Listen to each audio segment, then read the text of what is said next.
now recognize Representative Issa for 5 minutes. Thank you. Hopefully that's the Lebanese 5 minutes. I'm on the clock. Look, I'm gonna start by asking an overriding question. Officially, is Lebanon a parliamentary democratic republic?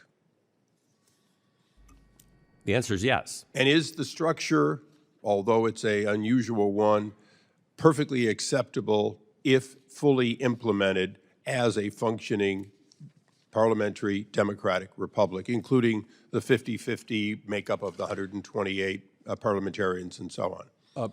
I'm sorry, perfectly acceptable to whom? To the world. I mean, in other words, when we look at democracies around the world, is the Constitution of Lebanon, for all practical purposes, a functioning, reasonable constitution if implemented?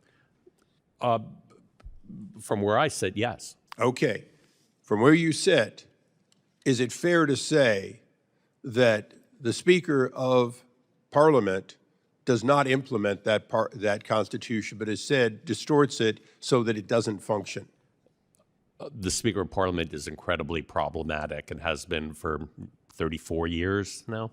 Right, I've only been here for 26, but yes, he's been there longer. As a result, I heard earlier, but I'm going to rhetorically ask you the same question. Do you support sanctions sufficient to make changes so that it can, in fact, be a functioning parliamentary democratic republic? I'm seeing a yes here. Can I get a yes from you, David? I said earlier that the United States government should be sanctioning individuals in Lebanon who are obstructing reform, promoting corruption.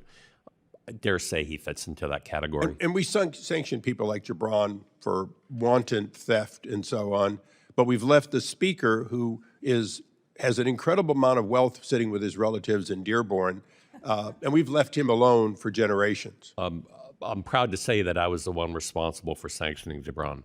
So, well, and he's an interesting character, but he's still trying to figure out why, if he was the last guy to start stealing, he should be the first to be sanctioned. But notwithstanding that, you do, in fact, need to sanction.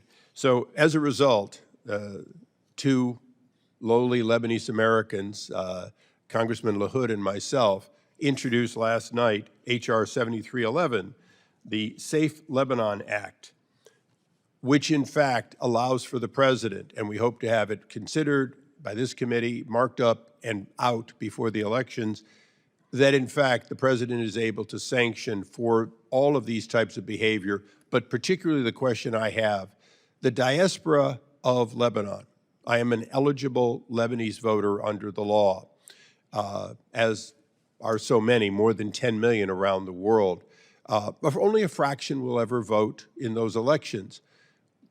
We have been allowed to vote previously. Election law is currently pending, and they've changed that in a way that would eliminate the moderate vote that does occur from the diaspora around the world.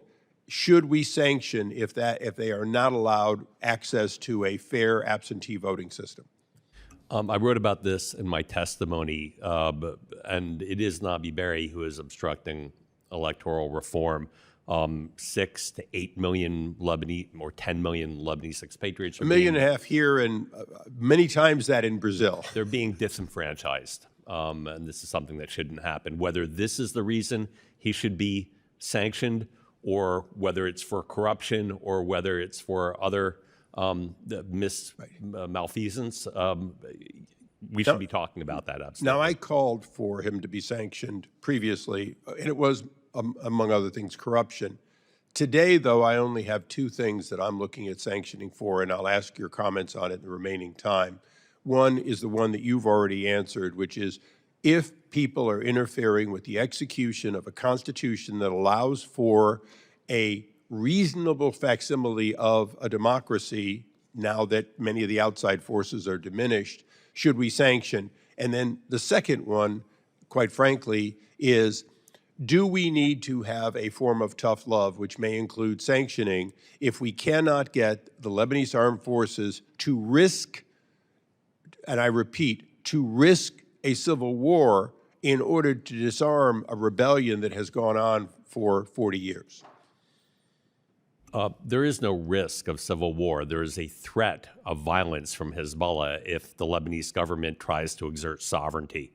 Whether we should be I don't think we have to sanction the Lebanese armed forces. Cutting off the funding or doing other things? We have Yes. plenty of leverage. Anyone else in the remaining time that the chairman might give us?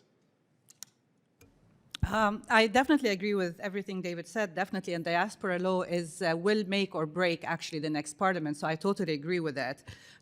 Lebanon is a functioning democracy, but we have a real problem with the electoral law, so I really need to bring up the electoral law to make sure that Lebanon elections produce a democratic parliament. Then we have to revisit the electoral law, and we have to make sure that the elections in within the Shia community are actually make sure that Hezbollah doesn't use violence during the elections, because Which is this why is the what larger, Yes, this is what they did last time, and this is where accountability and oversight comes in. Thank This you is for very your important. indulgence, Mr. Chairman.